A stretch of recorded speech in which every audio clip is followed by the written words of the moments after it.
Ahoy there! I know I said I was done making videos on ThunderBucket, but this happened. So this car starts very well in the wintertime when I set the choke, but I'm gonna not set the choke so you guys can hear this.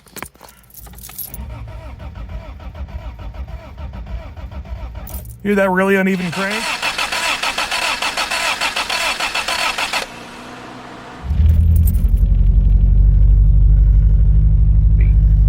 And we got a miss.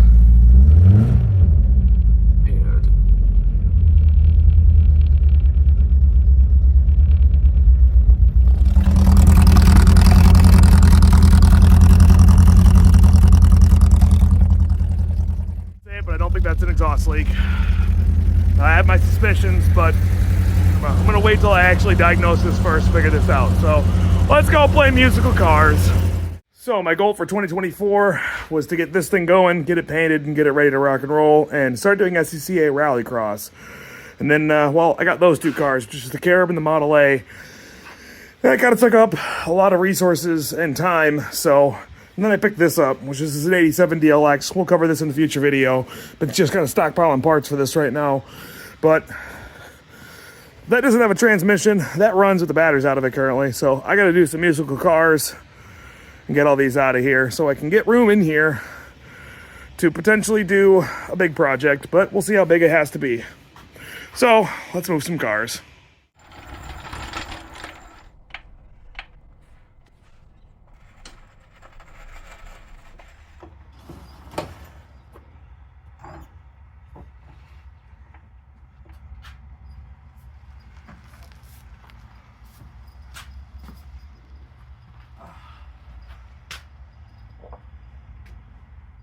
First off, I'm going to start over here by doing a compression check. I'm going to see if anything's going on. Make sure this thing doesn't accidentally start on me. I'm going to pull the distributor plug off, and that's going to basically kill power to the distributor.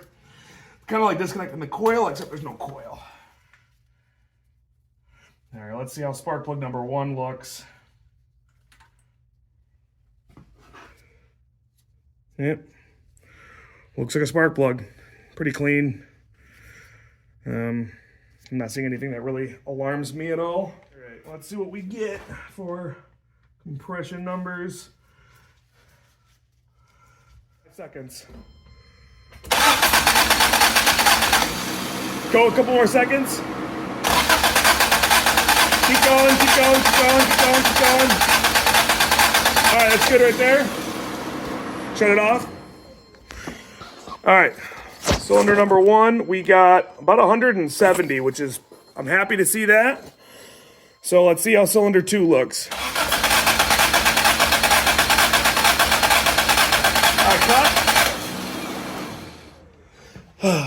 Well, cylinder number 2 got about 155, yeah, about 156. That's a bit of a drop between 1 and 2.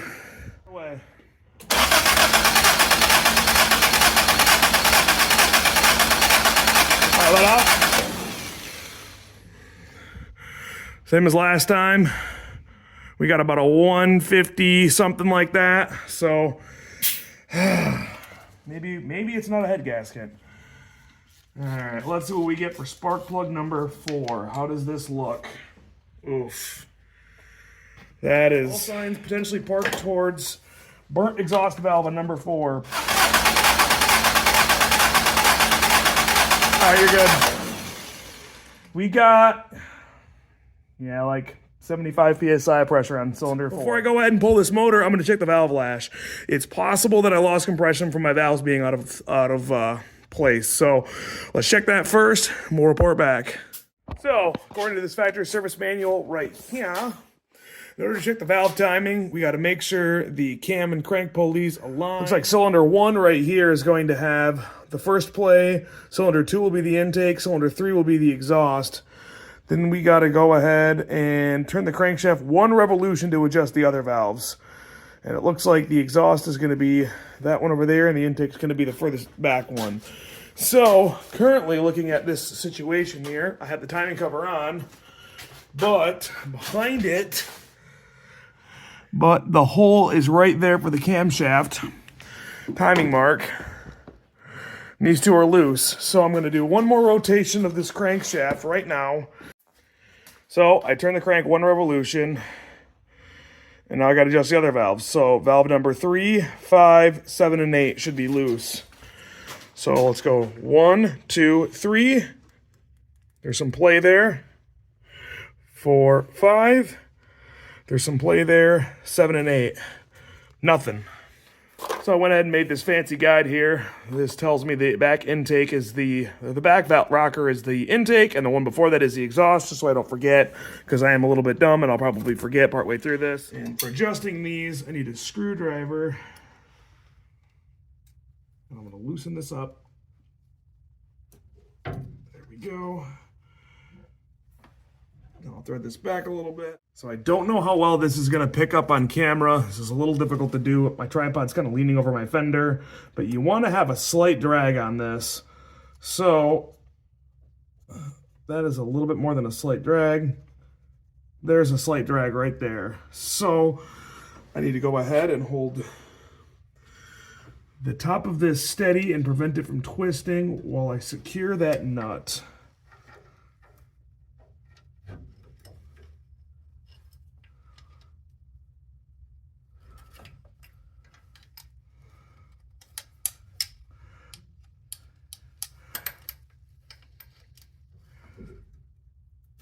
All right, still dragging a little bit.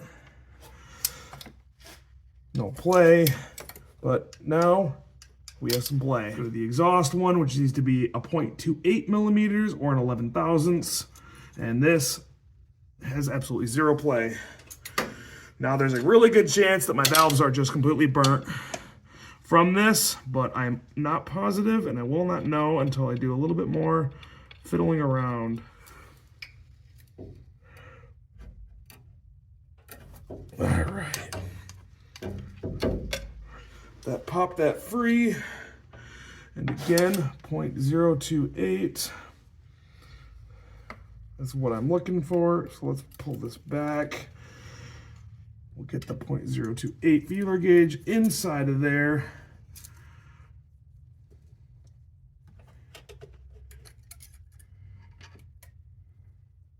There's a slight drag right there. Really hard to translate this, but I can feel it rubbing, but it's not like there's tons of play there.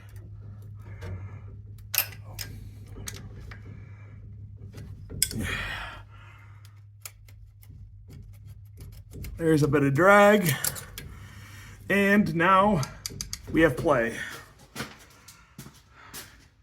All right, well, we're not completely out of the water yet.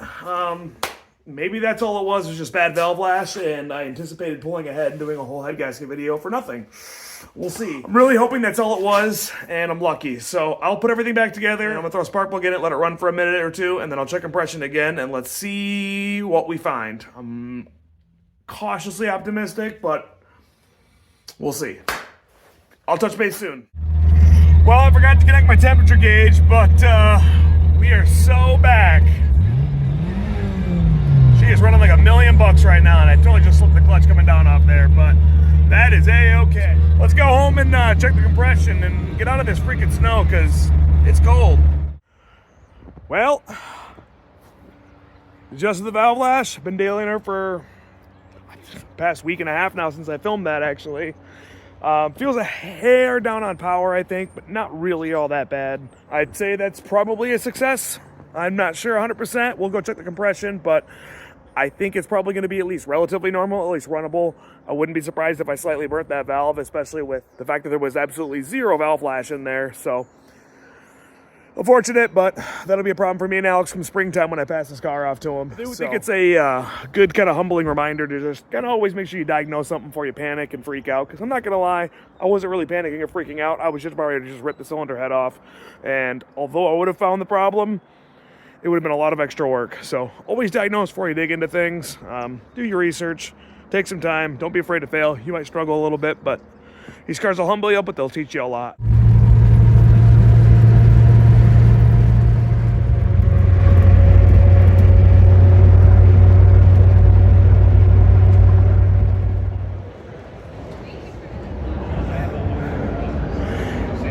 Needs tail fins, but I would drive that.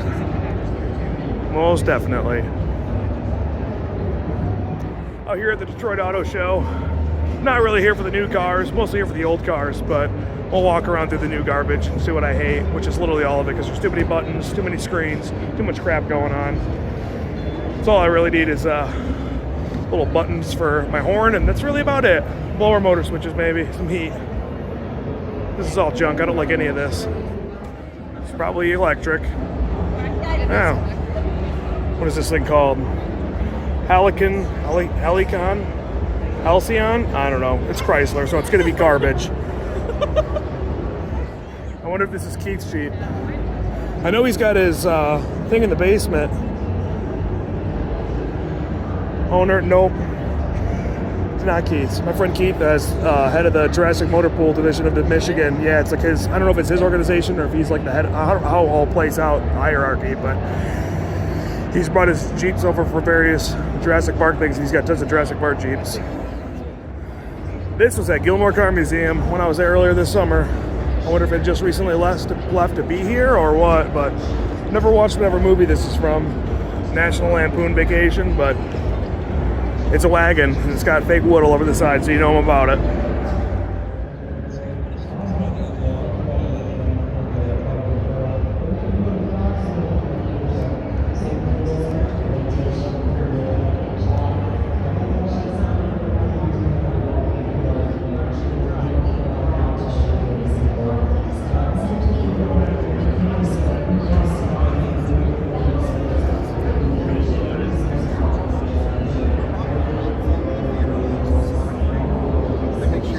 That's really cool. Yeah.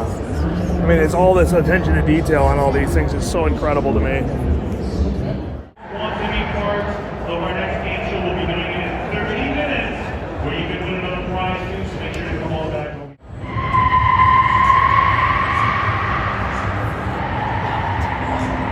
Thing's moving for how heavy that thing is. Okay. And Keith's is my buddy Keith. He lives out here in the Detroit area. And this is his Fiero. I believe this thing ran a Lemons Rally. You can see the little badge right there. And it has the correct transmission, but this thing's awesome. Iron Duke Racing. Bilstein shock absorbers.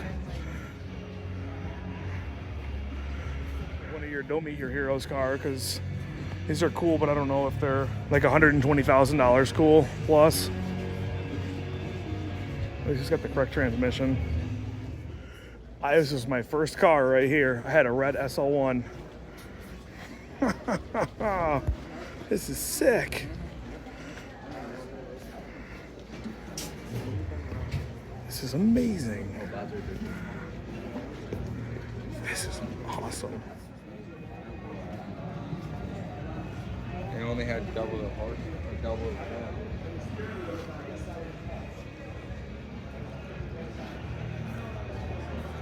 It's got like a wipe on clear coat. You can kind of see it on the roof, but I love all the little rough patina. This thing is sick.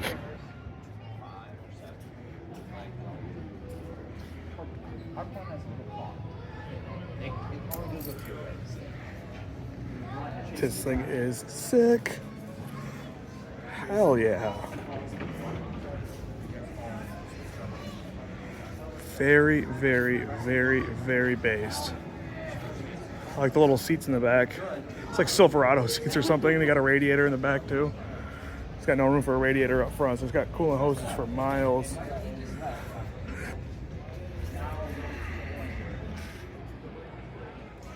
Okay. I like the color. I like the LS. I'm more of a B230 guy, but this is still cool.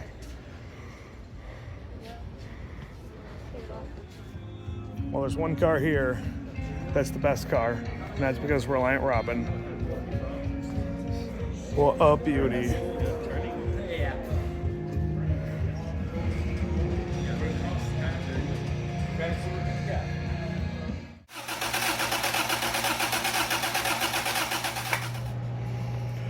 Well, 110 PSI.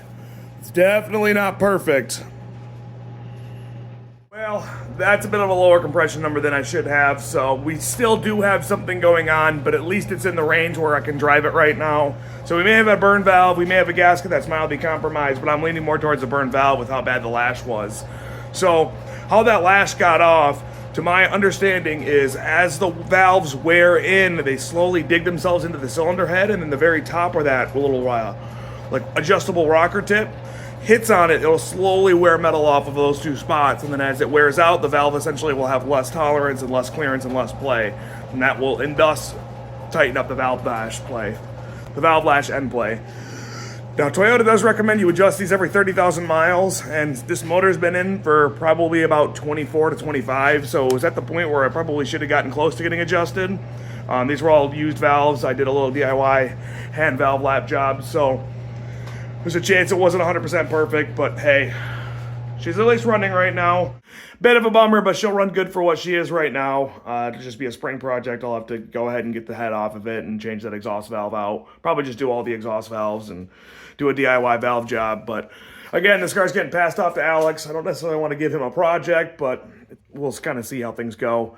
We'll touch base with him, see how things go, and hopefully you'll see this car on his channel sometime soon. So can't wait for springtime. Got a ton of stuff in the works, tons of stuff down the pipe that I'm hoping to work on. So we'll see how it goes. Appreciate you guys watching. Catch you the next one. Adios.